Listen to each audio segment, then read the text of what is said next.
పద్దెంది పడిమెట్ల పైకెక్కి గుడికేగు భక్తులకు ఎదురొచ్చే బంగారు స్వామి ఇరుముడులు స్పృశించి శుభమనుచు దీవించి జన బృందముల చేరే జగమేలు స్వామి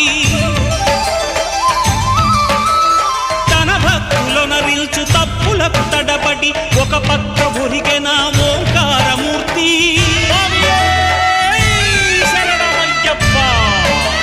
స్వాములందరూ తనకు సాయము కాగా ధీమంతుడై లేచే ఆ కన్య స్వామి